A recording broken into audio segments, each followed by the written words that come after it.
But the path of the righteous is like the light of dawn, which shines brighter and brighter until full day.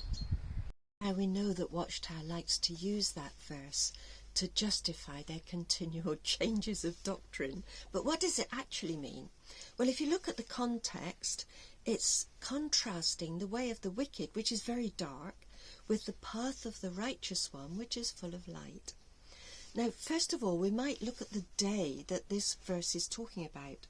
It talks about, first of all, the light of the dawn, where you can see your way, but it's not terribly clear. But as the sun rises, say 10 o'clock, 11 o'clock, the light gets brighter and you can see perfectly well until midday, when the light is at its brightest. The day is then established. And this verse is not talking about knowledge becoming more clarified in the last days. It's talking about the path of the righteous, which is the way he lives, so that as he gets more experienced in the way of Jesus Christ, he develops more love and kindness, purity, humility, faith and hope. That is what gets brighter. Grant. So what is the light? In Isaiah chapter 9 and verse 2, it talks about the land of Zebulun and Naphtali, fairly insignificant places, but it says that the people who walked in darkness have seen a great light. Those who dwell in the land of deep darkness, on them the light has shone.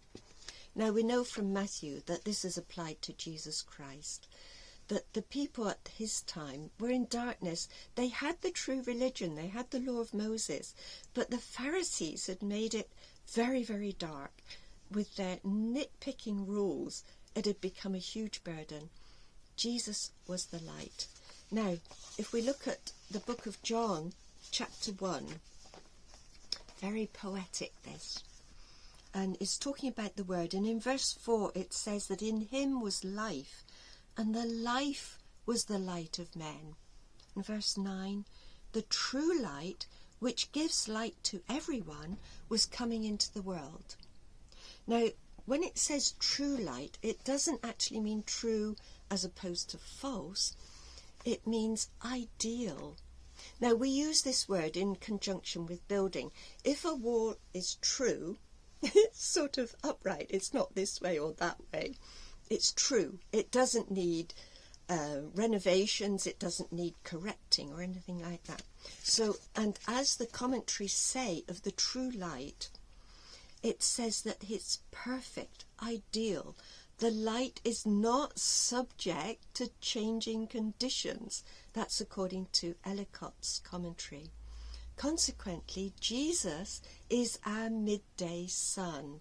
The light cannot get any brighter than it did when Jesus was here on earth. Now here's something that might be a little bit surprising, because Jesus said in Matthew chapter 5 and verse 14, you are the light of the world. Verse 16, let your light shine before others so that they may see what? Your clarified knowledge? No, that they might see your good works and give glory to your Father who is in heaven. So we are the light of the world. Now that's a huge responsibility, but with God's help we can do it. Now, this is the season of the anniversary of Jesus' death, and we might want to appreciate what he's done for us. As we read in Luke chapter 12 and verse 50, Jesus said this, I have a baptism to be baptized with, and how great is my distress until it is accomplished. We were kidnapped by sin and were still held captive by sin to a certain extent at the moment. Jesus has paid the ransom sacrifice. He's paid the ransom price. It's huge. He had to give up his own life for us. And sometimes we don't always appreciate that so much. So what can we do in recognition of this anniversary? Well, I suggest that we read the chapters containing Jesus' last words to his apostles. That's contained in John chapters 14 through 17. It's full of love for us. He devoted his last words to his apostles, and it was only after he'd strengthened them that he was able to think about himself and this distressing, this very difficult ordeal that he was going to have to go through. The angels came and gave him strength, for which we are most grateful, because we have the hope of eternal life under Jesus' kingdom. So thank you so much for watching, and do take care, and God bless us all. Yeah.